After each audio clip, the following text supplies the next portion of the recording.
의 말씀입니다. 우리가 살아가면서 중요한 결정을 할 때가 있습니다. 중요한 결정이라고 하는 것은 그 결정을 한 후에 따라오는 결과가 너무나 크고 여러 면에서는 그 결과가 오랜 시간 동안 지속되는 것을 말하고 있습니다. 예를 들면 어떤 커피를 먹을까 하는 것도 중요한 결정은 아닙니다. 그 결정으로 인해 따라오는 결과가 큰 차이가 있지 않기 때문입니다. 그럼 머리 모양을 어떻게 바꿀까? 커피보다는 조금 더 중요한 결정을 할 수 있다는 것입니다. 커피보다 더 많은 면에서 영향을 주고 더 오래 지속되기 때문입니다. 그런데 우리는 때로는 이와 비교할 수도 없는 중대한 결정을 합니다. 자녀들이 어느 학교에 갈 것인가? 누구와 결혼할까? 또 어디로 이사 갈까? 어느 회사로 다닐까? 또 어느 교회에 다닐까? 이러한 결정들은 아주 중요한 결정입니다. 그래서 우리는 이러한 결정을 앞두고 여러 가지를 생각하고 고민하게 됩니다. 그런데 여기서 우리가 알 수 있는 것이 있습니다. 그것은 무엇을 중요하게 생각하느냐 하는 것입니다. 우리는 자신이 중요하다고 생각하는 것에 우선순위를 두고 있습니다. 그렇기 때문에 우리가 무엇을 결정할 때 그 결정은 내 마음 중심에 어디에 있는지를 우리는 내 마음의 중심이 어디에 있는지를 우리는 알 수 있다는 것이죠. 다시 말하면 내가 하는 결정을 통하여 내가 무엇에 더 가치를 두고 있는지 우리는 나 자신을 알 수 있게 된다는 것입니다. 만약 내가 더 많은 가치를 두고 있는 것이 나의 직업적인 성공과 보장된 미래, 돈과 같은 물질적인 가치에 있다면 그것을 우선순위에 두고 그것을 위해 결정하게 된다는 것이죠. 오늘 본문에는 우리는 그러한 중요한 결정을 하는 백성들을 찾아볼 수 있습니다. 그리고 그들이 무엇을 더 중요하게 생각하는지도 알 수 있다는 것입니다. 우리는 지금 사사기 첫 번째 결론 부분을 살펴보고 있습니다. 먼저 미가라고 이름하는 타락한 가정의 모습을 보았습니다. 그리고 이번에는 한 가정의 모습에 의해서 한 지파의 모습을 볼 수 있습니다. 가정에서 한 지파로 규모가 더 커졌지만은 그들의 모습은 별반 다를 것이 없다는 것입니다. 사실 이것이 사사시대의 이스라엘 백성들의 모습입니다. 1절에 보면 그때 이스라엘에 왕이 없었고 단지파는 그때 거주할 기업의 땅을 구하는 중이었으니 이는 그들이 이스라엘 지파 중에서 그때까지 기업을 분배받지 못하였습니다. 오늘 본문은 사사기 문제의 핵심을 언급하기 시작합니다. 그들에게 왕이 없었고 라고 시작합니다. 그리고 백성들이 각자 자기 소견에 옳은 대로 자기 눈에 좋은 대로 행하였더라 라는 말은 생략되고 있지만 단지파의 상황은 어떻습니까? 말씀을 보면 그들은 거주할 기업의 땅을 구하는 중이었고 그 이유가 그들이 그때까지 기업을 분배받지 못하였기 때문이라고 말합니다. 그런데 여기서 우리는 이런 의문이 생깁니다. 정말 단지파는 땅을 분배받지 못했기 때문에 거주할 땅을 구하고 있었을까? 그렇지 않다는 것입니다. 여호수아 때 각 지파별로 땅을 다 분배받았습니다. 우리말로 분배받지 못했다라고 기록되어 있지만 이것은 조금 오해가 있는 것입니다. 그래서 히브리 원문 그대로 해석하면 단지파는 땅을 분배받았지만 그 땅을 정복하지 못하였다. 그래서 단지파는 분배받을 땅이 아닌 다른 땅을 구하고 있었다라는 의미를 담고 있습니다. 사사기 저자는 사사기 1장 34절에서 이미 단지파의 상황을 이렇게 언급했습니다. 사사기 1장 34절에 보면 아모리 족속이 단지파를 산지로 몰아내고 골짜기에 내려오기를 용납하지 아니하였으며 단지파는 그 땅을 차지하기는커녕 오히려 아모리 족속에게 쫓겨서 산 쪽 안으로 내몰렸고 그들에게 눌려서 아무것도 하지 못하고 있던 상황이었습니다. 그래서 그들이 생각한 것은 그 땅을 버리고 다른 땅을 찾는 것이었습니다. 아모리 백성을 상대하기 힘드니까 다른 땅을 찾아가겠다는 것입니다. 단지파는 주어진 기업을 얻기 위하여 하나님을 신뢰함으로 그 땅을 차지하려고 노력하지도 않았습니다. 하나님께 순종하기보다는 오히려 분배받은 그 땅을 포기하고 말았습니다. 사랑하는 여러분, 순종이 없는 곳에는 안식이 없습니다. 나는 여러분 모두가 말씀에 순종하며 안식을 얻는 인생이 되기를 축복합니다. 그런데 단지파는 이 사실을 알지 못했습니다. 나름의 안식을 얻기 위하여 그들이 지낼 만한 땅을 찾기 위하여 5명의 정탐꾼을 보냅니다.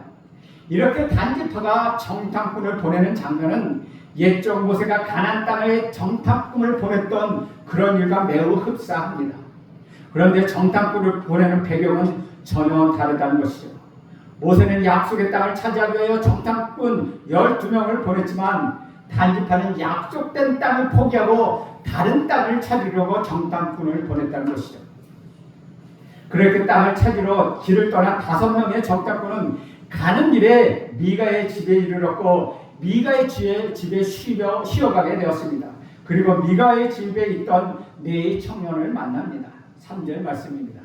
그들이 미가의 집에 있을 때 그 4 청년의 음성을 알아듣고 그리로 돌아가서 그들에게 이르되 누가 너를 이리로 인도하였으며 내가 여기서 무엇을 하며 여기서 무엇을 얻었느냐 하니 정탐꾼들이 4 청년의 음성을 알아듣고 그가 왜 여기 있는지 그 사연을 듣게 됩니다. 그런데 정탐꾼이 4 청년의 음성을 알아들었다는 것은 무엇을 의미하는 것입니까? 여기에는 2가지 견해가 있습니다. 하나는 정탐꾼들이 4 청년과 잘 아는 사이였다는 것입니다. 그래서 그의 목소리를 알아듣고 반가워서 그동안 어떻게 지냈으며 왜 여기 있는지를 물어보았다는 것입니다. 또 다른 견해는 4 청년이 다른 지역에서 왔기 때문에 에브라임 방언이 아닌 다른 언어로 말하는 것을 듣고 왜 이곳에 오게 되었는지를 물어보았다는 것입니다. 4 청년과 단지파의 사람들과의 친분이 있다기보다는 2번째 견해가 더 타당한 것으로 보여지고 있습니다. 4 청년은 자신이 미가 집의 제사장이 된 상황을 알려줍니다. 그러자 정탐꾼들은 자기들이 가는 길이 형통할지 그렇지 않을 것인지 하나님께 물어봐 달라고 이야기합니다. 우리는 여기서 한 가지 사실을 발견합니다. 이스라엘 백성들이 하나님을 몰랐던 것은 아니라는 것입니다. 하지만 그들이 알았던 것은 유일하신 여호와 하나님이 아니라 다른 많은 신들 중에 하나인 하나님이었다는 것이죠.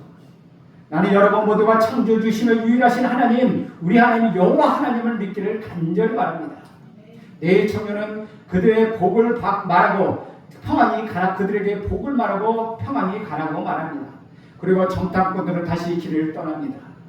정탐꾼들은 에브라임 산지를 거쳐서 라이스라는 곳에 이르게 됩니다. 라이스는 이스라엘 지역에서 제일 북쪽에 있는 곳입니다. 7절에 보면 그 땅에 대한 평가가 나옵니다. 7절에 보면 이렇게 기록합니다. 이에 5사람이 떠나 라이스에 이르러 거기 있는 백성을 본즉 염려 없이 거주하며 시돈 사람들이 사는 것처럼 평안하며 안전하니 그 땅에는 부족한 것이 없으며 부를 누리며 시돈 사람들과 거리가 멀고 어떤 사람과도 상종하지 아니함이라. 정탐꾼이 발견한 땅은 부족한 것이 없는 아주 좋은 땅이었습니다. 무엇보다도 다른 지역과 거리가 멀리 떨어져 있습니다. 교류가 없는 지역이었습니다.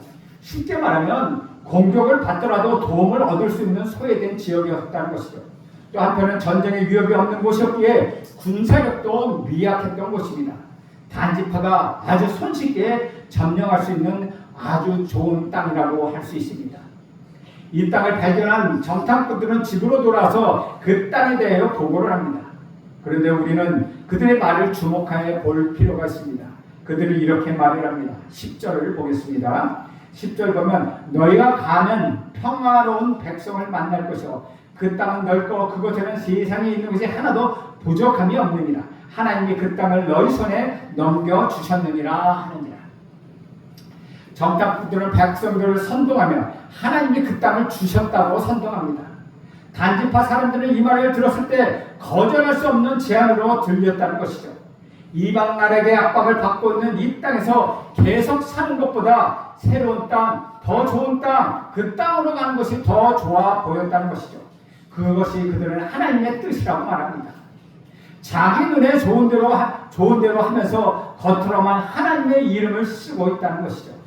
이것은 마치 원산지는 중국산인데 겉으로 국산이라는 스티커만 붙이는 것과 같다는 것입니다. 이것은 거짓말입니다.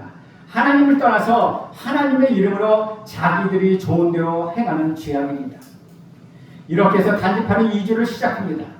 그러나 단지파의 모든 사람이 여기에 동참한 것은 아닙니다. 여전히 그 땅에 남은 사람들이 있고 일부가 새로운 땅을 향하여 나갑니다. 600명이 무기를 가지고 그의 가족과 가축들을 데리고 집을 떠나 새로운 땅 라이스를 향해 갑니다. 그리고 정탐꾼의 인도대로 단지파는 에브라임 산지를 거쳐 미가의 집에 이릅니다. 그때 정탐꾼이 사람들에게 말합니다. 14절 말씀입니다. 전에 라이스 땅을 정탐하러 갔던 5사람이 그 형제들에게 말하여 이르되 이 집에 에봇과 드라빔과 세겜 신상과 부어 만든 신상이 있는 줄을 너희가 아느냐? 그런즉 이제 너희는 마땅히 행할 것을 생각하라. 그들이 하는 말은 이렇게 말하는 것과 같습니다. 저 집에 가면 우리가 꼭 필요한 값진 것들이 많이 있어. 그러면 우리가 이제 할 일이 무엇이지? 이것은 도둑질을 하자는 이야기가 아니겠습니까? 5명의 정탐꾼들은 미가의 집에 들어가서 우상들을 들고 나옵니다. 그리고 600명의 사람들이 무기를 들고 그 문 입구를 지키고 있습니다. 아무 거리낌도 없이 미가의 집에 들어가서 도둑질을 하고 있다는 것이죠. 하나님의 백성이라고 볼 수 없는 도적대와 같은 모양입니다. 단지파가 새로 땅을 정복할 때 필요한 것은 하나님이었습니다. 그들의 안정과 번영을 위하여 하나님의 도움이 그들은 필요하다고 생각했습니다. 그래서 그 하나님을 얻기 위하여 힘을 앞세워 우상을 빼앗고 있습니다. 그들은 우상을 빼앗으며 하나님을 얻을 수 있다고 생각했다는 것입니다. 그때 내 청년이 말합니다. 너희가 무엇을 하느냐? 무슨 죄를 하느냐? 이것은 몰라서 묻는 것이 아니라는 것입니다. 이것이 그들이 할 수 없는 일, 해서는 안 되는 일을 하고 있기에 그들을 멈추게 하려고 한 말입니다.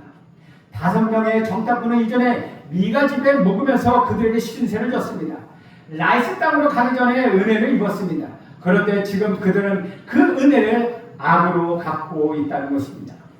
그 상황에서 정탐꾼은 네 청년에게 뜻밖의 제안을 합니다. 19절 말씀입니다. 그들이 그에게 이르되 잠잠하라. 내 손을 입에 대라. 우리와 함께 가서 우리 아버지와 제사장이 되라. 내가 한 사람의 집의 제사장이 되는 것과 이스라엘 한 지파 한 족속의 제사장이 되는 것 중에 어느 것이 낫겠느냐 하는지라.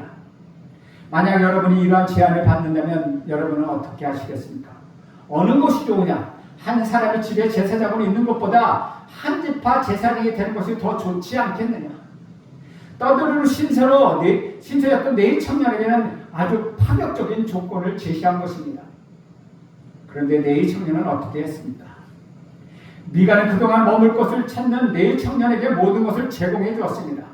네 청년은 아들처럼 대하며 보살펴 주었습니다. 물론 이런 제안 자체가 말씀을 어기는 것이기에 그때 거절하는 것이 마땅했지만 그것 말고도 미가에게 많은 호의를 생각하면 거절하는 것이 또한 마땅했다는 것이죠. 그러나 네 청년은 더 좋은 일자리가 생기자 미가를 배신합니다. 그는 반대편에 서서 도둑질을 동참하고 있다는 것이죠. 20절 말씀을 봅니다. 그 제사장의 마음이 기뻐하여 에봇과 드라빔과 세겜 우상을 받아가지고 그 백성 가운데로 들어가니라. 네 청년은 기쁜 마음으로 우상을 받아가지고 그들과 함께 합니다. 그는 자신에게 더 좋은 것이 생기면 언제든지 저 좋은 것을 위하여 다른 것을 희생하는 사람입니다. 삶의 기준이나 지침이 없고 그때그때 자기 눈에 좋은 것으로 그는 선택합니다. 옳고 그름을 떠나 돈을 주면 제사장이 되어 섬기기도 합니다. 올바른 선택인지 관계없이 더 괜찮은 조건이 있으면 그것을 선택합니다. 자신의 이익을 위하여 그렇게 살아갑니다. 스스로 왕이 되어서 자기를 위하여 삽니다. 그리고 이런 선택을 하면 할수록 하나님께는 더 멀어진다는 것입니다. 그러면 우상과 제사장을 빼앗긴 미가는 가만히 있었겠습니까? 미가는 자신의 사람들을 모아서 단 지파를 쫓아갑니다. 그리고 이렇게 말합니다. 24절 말씀입니다. 미가가 이르되 내가 만든 신들과 제사장들을 빼앗아 갔으니 이제 내게 오려 남은 것이 무엇이냐? 너희가 오려 나더러 무슨 일이냐 하느냐 하는지라. 미가는 자신이 빼앗긴 우상에 대하여 뭐라고 말합니까? 내가 만든 신들이라고 말합니다. 이것이 바로 우상의 정체입니다. 그들이 차지하려고 하는 것은 만든 신이라는 것입니다. 사람이 만든 것은 신이라고 생각하고 그것을 서로 섬기려고 그들은 빼앗고 있다는 것이죠. 얼마나 무지하고 어리석은 일을 하고 있는 것입니까? 나는 여러분이 이런 어리석고 무지한 일을 하지 않기를 간절히 바랍니다. 오직 우리 하나님 예수 그리스도만을 섬기기를 간절히 소원합니다. 마가는 우상을 만들고 네 자손을 제사장으로 세웠습니다. 미가는 우상을 만들고 네 자손을 제사장으로 세웠습니다. 그렇게 하면 하나님께로부터 복을 받을 것이라고 그는 생각했습니다. 하지만 그에게서 자신에게 돌아온 것은 배신과 후회와 실망과 좌절밖에 없었다는 것입니다. 그에게 남은 것은 아무것도 없었습니다. 우상이 사람에게 줄 수 있는 것 아무것도 없다는 것입니다. 미가의 집을 떠난 단지파는 우상들과 제사장과 함께 라이스에 도착합니다. 그리고 무자비하게 그곳에 사는 백성들을 죽이고 그 땅을 정복합니다. 그런 후 성읍의 이름을 세우고 그 조상의 이름을 따서 단이라고 부릅니다. 특별히 오늘 본문에서 그 땅에 살았던 백성에 대하여 많이 반복해서 언급하는데 7절에 보면 염려 없이 거주하는 백성, 10절에는 평화로운 백성, 27절에는 한가하고 걱정 없이 사는 백성. 이러한 반복은 단 지파가 한 일과 크게 대조를 이루고 있다는 것이죠. 그러면서 단 지파의 난폭함과 그들의 죄성을 그대로 드러내주고 있는 것입니다. 나이스 백성들은 평화롭게 살고 있었습니다. 단지파가 그들을 죽이며 그 땅을 차지할 권리는 단지파에게는 없습니다.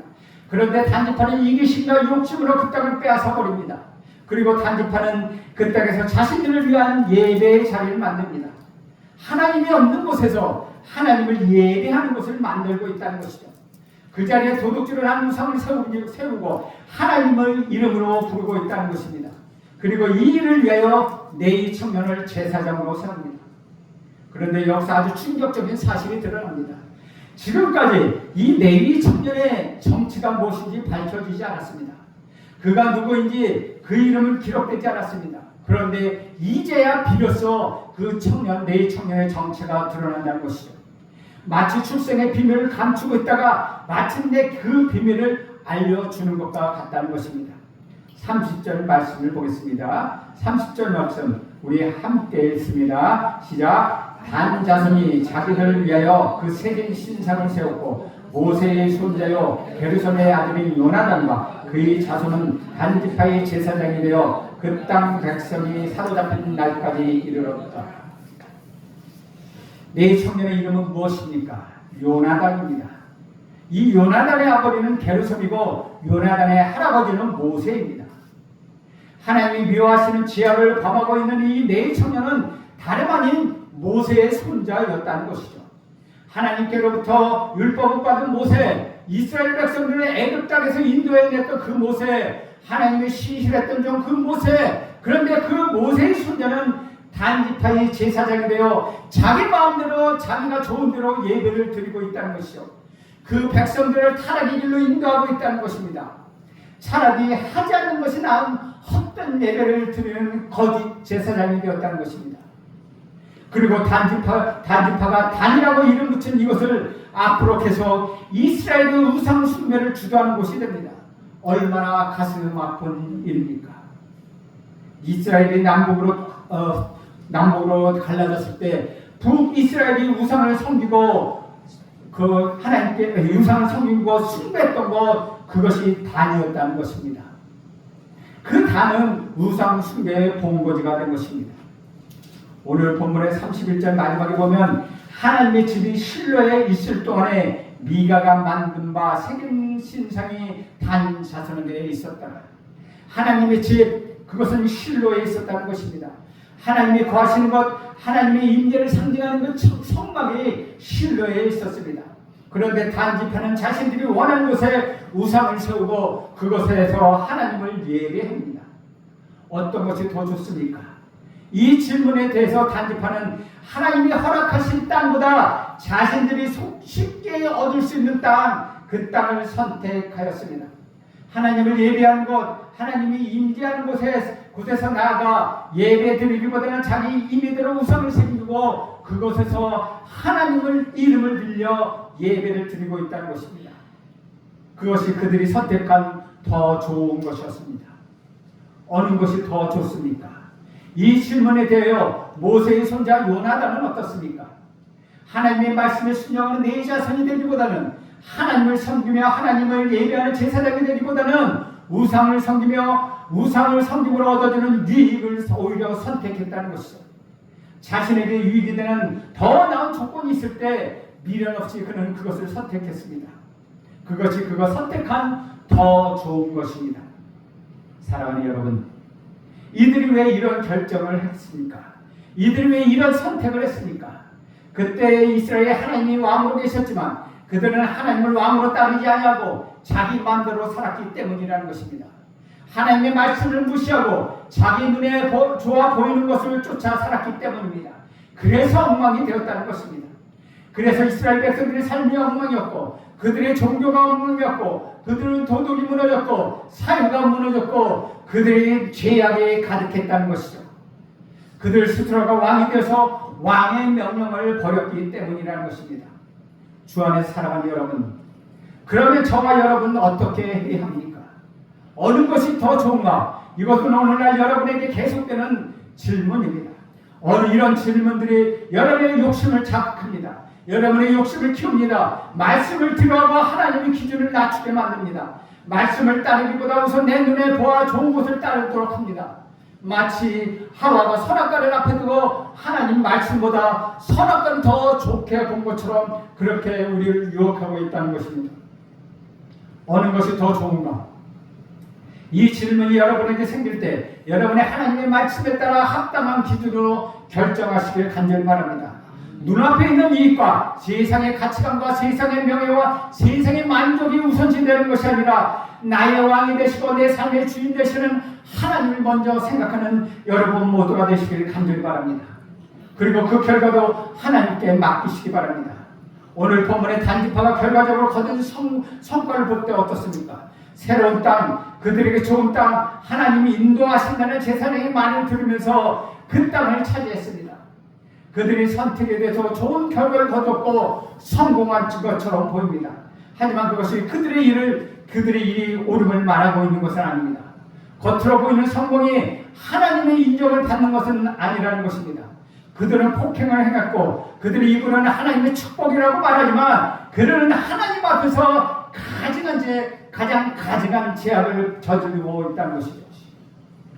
사랑하는 여러분, 어느 것이 더 좋은가라는 질문을 마주할 때 하나님이 어느 것이 옳다고 하셨는지 먼저 생각하십시오. 왕이신 우리 하나님 명령에 따라 행하는 것이 가장 옳은 길이며 합당한 길이라는 것을 알고 깨달으십시오. 우리가 나의 유익과 나의 욕심이 우선이 아닌 오직 말씀의 기준으로 생각하고 말씀을 기준으로 판단하고 말씀에 순종할 때 여러분 안에 평안이 임하게 될 것입니다. 여러분의 가정 안에 안식이 임하게 될 것입니다. 그렇게 하면 할수록 여러분 점점 더 우리 주님과 동행하는 인생이 될 것 같습니다. 그 방향이 바로 우리 주님과 함께 동행하는 방향입니다. 나에게 내 눈에 좋을 대로 하는 것이 아니라 어느 것이 더 좋으냐는 물음이 생길 때 우리는 먼저 주 앞에 무릎 꿇고 기도하며 주께 물어보는 저와 여러분이 되길 간절히 소원합니다. 기도하겠습니다. 하나님, 오늘도 단지파의 소행을 보면서 내일 청년 요나단의 소행을 보면서 자기 좋을 대로 행하였던 것을 다시 봅니다. 하나님, 어느 것이 더 낫겠느냐, 어느 것이 더 좋겠느냐고 말할 때 자기 유익에 따라 하나님 선택했던 것을 바라보며 우리 또한 세상에서 이런 유혹을 받을 때 하나님 그런 유혹에 빠지지 않게 하시고 하나님을 우선으로 생각하며 하나님을 바라보는 그런 은혜를 허락하여 주시옵소서. 오직 우리 구주 예수 그리스도만이 우리의 왕이 되는 놀라운 은혜를 우리에게 허락하옵소서. 예수님의 이름으로 기도합니다. 아멘.